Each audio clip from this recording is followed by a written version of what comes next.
come true? If we run out of water, what will we do? What the F? Will a robot take your job away? What's the FAQ? Tonight, we find out what would a truly representative parliament look like. Is my phone secretly listening to me? Do dogs really love their owners? Do bald men really have more testosterone? But first... Mark asks, if my helmet comes off in space, what will kill me first? Well, Mark, there's good news and bad news, but mostly bad news. The good news is that your head's not going to instantly freeze solid, like this human icicle in the movie Mission to Mars. I give that scene 5 stars for coolness and 1 star for realism, because losing your body heat to the vacuum of space is as slow and tedious as your grandpa sending an email. Besides, there's more pressing concerns, like the sudden change in atmospheric pressure. Heads exploding inside leaky helmets is due to a phenomenon known as Hollywood bullshit. Although this scene does score 5 stars for appealing to 10-year-old boys. So that's something. But what is true is that liquids boil at an extremely low atmospheric pressure. Luckily for us, even in the vacuum of space, the internal pressure of the circulatory system limits how much the blood boils. So let's go for it.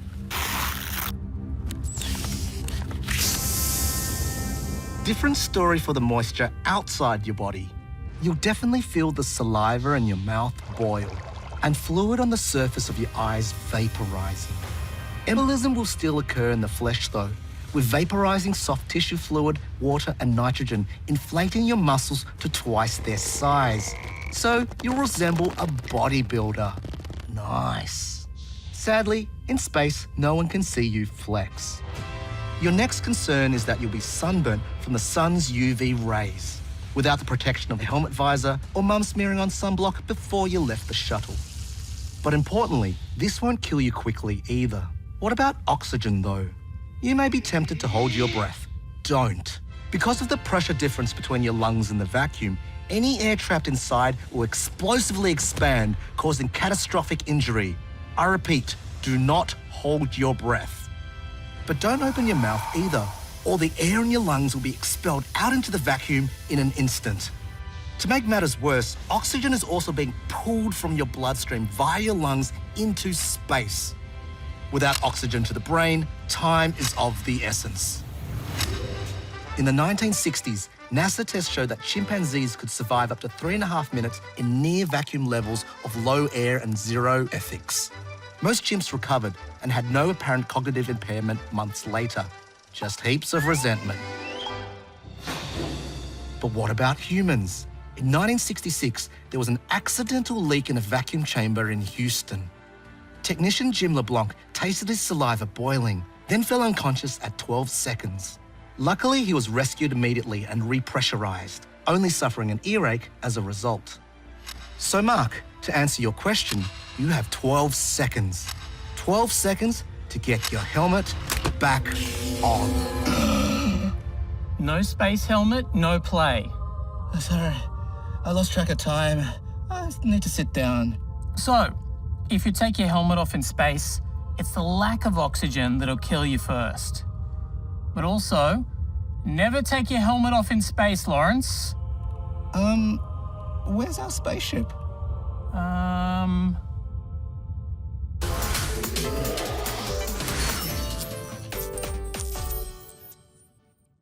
Do bald men really have more testosterone?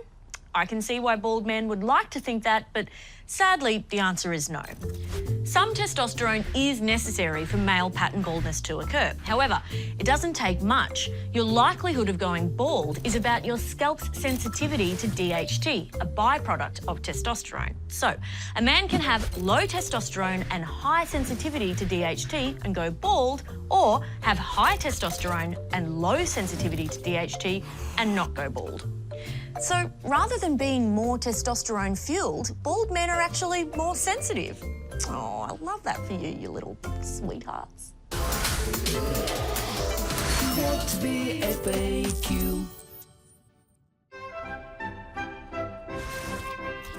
Do dogs really love their owners? Well, As the proud owner of a 33-kilogram golden retriever named Junior, who's always laying on my lap, yes, dogs love us. They show us love all the time. No. Unfortunately, it doesn't work quite like that. It's more complicated. Dogs can be loved by us, but it's conditional. We're told that dogs love us unconditionally. But if a dog's anxious and stressed, they can't really receive love and feel it chemically. What do you mean by that? You'll still have a relationship, it's just an unhealthy one.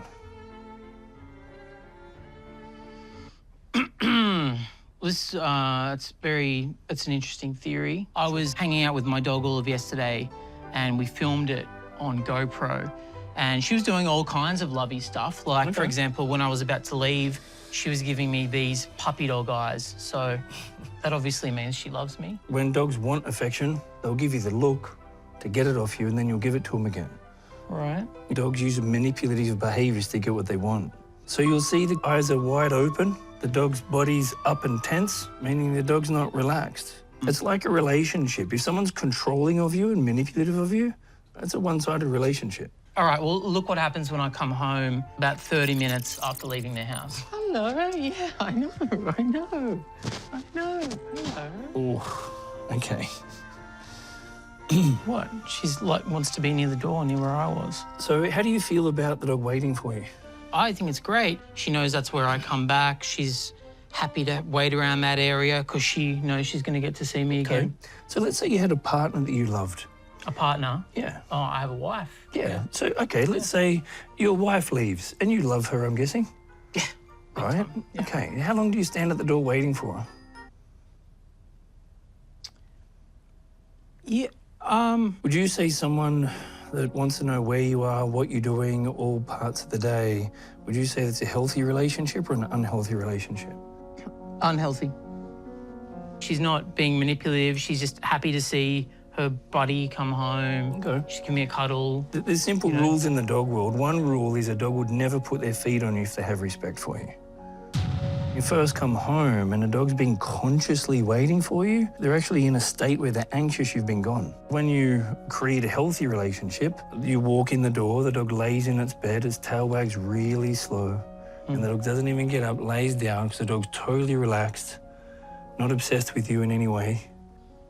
How do I know that you just don't have a really lazy dog? Respectful dogs never put their feet on people, that you don't wait consciously.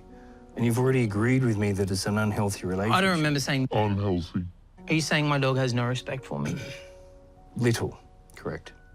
Let's move on to some irrefutable proof, in my opinion, that this dog loves me because she gives me a lot of kisses, as you're about to see.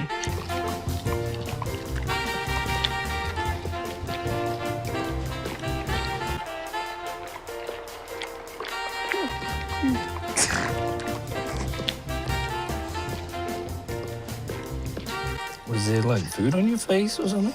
No. Okay. Hey, what are you doing?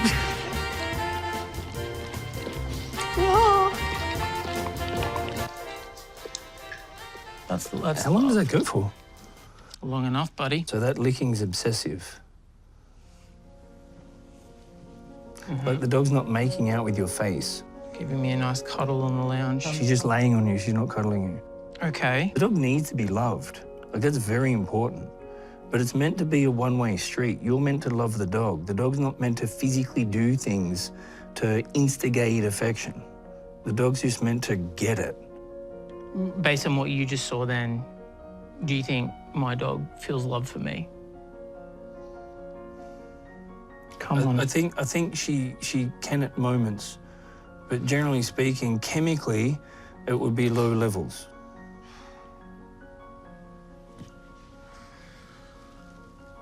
Oh, God. I know, it's a lot to take in. Well, there you go, Liam. Thanks for asking the question and for ruining my relationship with my dog. And you know what? I look forward to reading the many, many complaints from all the ABC viewers who are going to be equally as depressed as I am right now. Thanks a lot, buddy. Oh.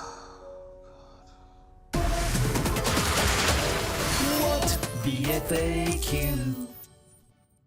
Caden asks, is my phone secretly listening to me? Great question, Caden. Let's test it. Hey Siri, hey Alexa, hey Google, play Never Gonna Give You Up.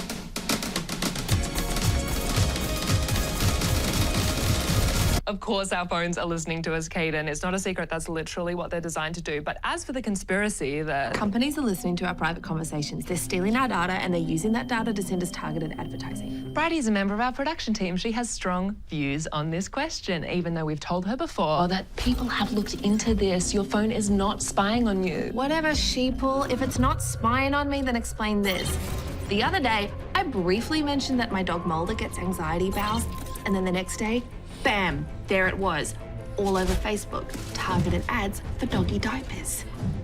The thing is, I only talked about it. I never typed it into my phone. The closest thing I Googled to doggy diapers was dodgy snipers after watching several compelling exposés on who really killed Shinzo Abe. Bill Gates. So our phones must be listening to us, otherwise how would they know to jump scare me with so many ads for doggy diapers? Yo, Siri, explain the basics to the whack job. We only listen for what we call wake words. So she's listening for Hey Siri, not cheap flights to Bali. Okay, I found this on the web for not cheap flights to Bali. Shut up, Siri. No, hold up, Lou. Apple contractors have been busted listening to people have sex. So not only are they spies, they are perverts. Look, the Siri software is still a little patchy. Reportedly, she's mistaken the sound of a zipper zipping or a tap turning on or even the word seriously for her own name. Oh, okay, so she's only spying on me by accident. Great, that makes me feel better. Listen to me, Lou. They are called Big Tech, not Big Ted. You cannot trust them. Well, you're right About fluoride? about not trusting big tech. But that is exactly my point. Look at this. Big tech does not need to eavesdrop. They already know everything about you. Facebook knows which illegal COVID medication you nearly bought off eBay by tracking your cookies. Google knows from YouTube how many seconds you spent watching this Sovereign Citizens' Rights video. It's a good video. Your phone company can track where your phone has been every second of the day. And Amazon knows what ear candles Mulder prefers because they bought your supermarket loyalty card data. Third parties buy, sell, and combine this data to create precise personal profiles of your internet, smartphone, social media, and credit card usage and more, all without eavesdropping. Where are you? They know where you are, Bridie. You're literally holding your phone. Listening to your phone conversations just isn't practical, Bridie. Recording a 1-hour conversation takes about 7 megabytes of data. So if your phone is constantly streaming audio back to a nefarious company, then that's 5 gigs extra a month. You're gonna notice that in your phone bill if it's happening. Okay, what if they're not recording 24 hours a day, but they are listening for those special wake words, like the name of one of their products or hashtag Free Britney? Fine. If you're gonna ignore all the work journalists have done on this topic, I guess we better do our own research. Yes, I thought you'd never ask. High five! I asked my colleagues to create a list of words I would never use. It was easy because they're old. I chose Viagra because I'm gay, and this is likely to give me some pretty cooked ads. Now, to test if my phone is listening, I will say Viagra 1,000 times a day, every day for the next week. I will never type it down into any of my devices. I will only ever say it. Cue the worst week of my life. Viagra. Viagra, Viagra, Viagra. Viagra. Viagra. Viagra. Viagra. Viagra. Viagra. Have you ever been with someone who's used Viagra? Would you ever consider using Viagra? Viagra. Viagra. Viagra. Viagra. Viagra. Viagra. Viagra. Viagra. Viagra. Viagra. I dismiss my piece. Do you know what Viagra is? Yeah, you know what Viagra is. Viagra. Recently, I've been thinking a lot about Viagra. Viagra, Viagra. Has anyone seen my Viagra? So after 7 days and about 3 trillion total mentions, we ended up with sweet fuck all. That's right, not a single ad related to erectile dysfunction. I did, however, get a bunch of ads for these beanies. Now, trust me, if I was wearing this beanie, men wouldn't need Viagra. So I think I've conclusively proven that your phone is not secretly listening to you. Hang on, you haven't proven anything. That was a sample size of 1. So was Harold Holt, but you haven't stopped talking about him for 30 years. I'll stop talking about him when I find him. Look, you still haven't explained to me how all those ads for doggy diapers appeared in my Facebook feed the day after I mentioned you know what. They could have data mined that info in all kinds of ways, or it could have been a coincidence.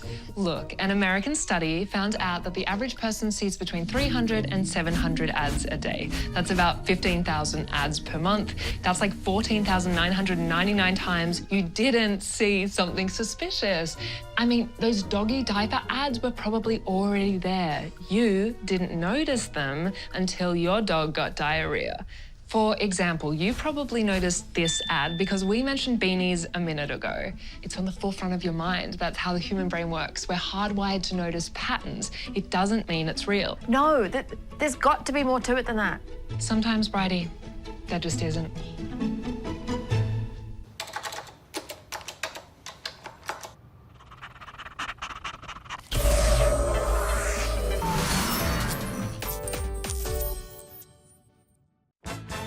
Do race cars have horns? And I assume you mean the beep beep horn, not the moo horn, Bernie. Well, no, they don't have either. Every 10 kilos of extra weight a Formula One car carries costs it 0.3 of a second per lap. So they strip out everything that's not strictly needed, including in some cases, paint. The total paint job adds about 6 kilos of weight to a race car. Some teams have literally removed paint to shave off 350 grams. They even shrink their drivers sometimes. Daniel Ricciardo, who is 175 centimetres tall, was forced to go from 64 to 59 kilos just to keep his car speedy. Talk about fasting. I didn't write it, Mike. What's the FAQ? What would a truly representative parliament look like, asked Kevin. Well, Kev, you've come to the right network. We are all about being representative here at the ABC. We're the People's Network. But this does raise a question that's been debated a little bit in the media recently, and that's the idea that our parliament should represent the people that elected it, and ours simply doesn't. In fact, the only thing less diverse in our parliament are the writers of diversity pieces, who all largely seem to be this guy, Osman Chu. But Osman's done some great work in this area, so we really should ask him, how do the ethnic backgrounds of Australian federal politicians compare to the ethnic backgrounds of Australia in general? About 25% of Australians have an overseas non-European cultural background, but only 7% of our federal parliamentarians do. And is there any particular subgroup which there's a particular imbalance in? Asian Australians make up about 18% of Australia's population, but only 4.4% of our federal parliamentarians have that cultural background. And how are we defining ethnic backgrounds for the purpose of this? Because obviously sometimes these definitions can be quite grey and sort of murky. Michael Hing would generally be considered Asian Australian, and his family came to Australia in the 19th century. Kirsten Drysdale would generally be considered European Australian. Her family came to Australia from Africa in the 1980s. Oh, fuck off, Drysdale, we're full! There is a bit of complexity when we talk about, ethnicity. When you compare Australia against other similar countries, we really stand out as an outlier. A lot more work needs to be done. So a truly representative parliament would have 41 more politicians with non-European background, of which 31 would be of Asian background. But is race the most pressing diversity issue in federal parliament for you? Because we got Essential Media to ask Australians who they thought parliament would benefit from having more of. Only 20% said Australians with non-European backgrounds, whereas 21% said parliament needs more LGBTQIA+ individuals. 33% said Indigenous Australians. 33% said Australians with a disability. 35% said younger people. And 41% said parliament could do with more women. Oh, and as a little aside, the women that were polled were more likely to want more representatives from all of these categories except Australians with non-European backgrounds. What that means, I don't know. I just found it interesting. Armed with this information, I went to Canberra to ask... No, before I went to Fish Week, I went to ask demographer Dr. Liz Allen just how appallingly unrepresentative federal parliament is in all these other categories. Good, not bad, really good. Good? Hard to know. Oh. She's got the stats to back it up too. While the median age for federal MPs is 52 and the median age for Australians is 38, politicians can't be 3-year-olds. They can only act like 3-year-olds. I'm not going to attack Members the on my right. I'm going to thank the states, Mr Speaker, for the great job Members they're on my doing. right. And the median age for Australians who could actually be politicians is 46, not far from 52. 51% of Australians are female. But surprisingly, at least to me, 45% of federal politicians are female. So that's getting pretty close, especially when you consider that only 8 years ago, that proportion was 30%. Even more surprisingly, first Australians actually have higher representation in Parliament than in the general population, 4.8% to 3.2%. In the case of sexual preference, about 4% of Australians are LGBTQ according to the surveys, and 3.5% of politicians publicly identify as LGBTQ. So the actual proportion could be higher than that. But there is a big qualifier on this stat. So the census actually doesn't ask about people's sexual orientation. So we have to use far less reliable surveys for those numbers. Family Feud? No. And as for disabled people, there is one self-identified disabled person in Parliament out of 227 members. So that is clearly unrepresentative. There's an even higher representation of disability in the X-Men. Unfortunately, making apples with apples comparisons between politicians and Australians with disabilities as a whole is incredibly hard, much like I was when I visited Fish Week. Anyway, out of the most commonly mentioned categories, Parliament is clearly unrepresentative for people with a non-European background or a disability. But otherwise, a truly representative Parliament looks a bit like this one. Wrong! Damn it! I was wondering why there's still time left in this segment. Ah! OK, Dr. Liz, what are we forgetting? Marital status. OK, don't need to use that anymore, but please go on. Only half of Australian adults are married compared to 3/4 of federal politicians. Also, only a fifth of Australian households own a second property, but 3 times as many politicians do. Wow. I'd probably draw a link between that and negative gearing policies if I actually knew what negative gearing was. But negative gearing is this thing where everybody's jumping, New York to San Francisco, to live to sip like disco, wheels are still turning. OK, so you got it, right? Oh, yeah, 100%. Yeah. Parliament is particularly unrepresentative when it comes to economic class. Take education, for example. Federal politicians are almost 3 times as likely to have attended private schools as average Australians of the same age. And they're almost 3 times as likely to hold bachelor degrees or higher from a university. Well, whether they hold degrees or not, federal politicians have been known to carry on like bachelors anyway. But I reckon the best illustration you found that politicians are kind of a different breed from other Australians is that 1% of Australian adults hold legal qualifications, whereas 27% of federal politicians do. No wonder people hate politicians so much. Don't you have a law degree too? You such as... Exactly. So, in summary, a truly representative Parliament would have more people with non-European backgrounds and more disabled people, but a lot fewer married people, second property owners, private school attendees, university graduates, and especially ex-lawyers. Now, representation doesn't necessarily solve every problem. I'm betting we might have some LGBTQ or First Nations viewers, for example, who won't feel that Canberra is currently working for them, despite the data showing they are being adequately represented. Maybe this just means that small minorities require more than 1 or 2 or 3% of Canberra to speak for them.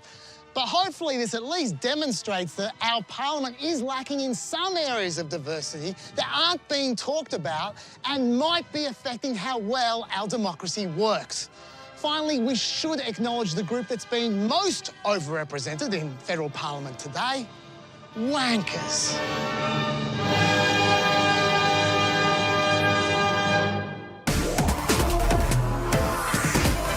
What the FAQ?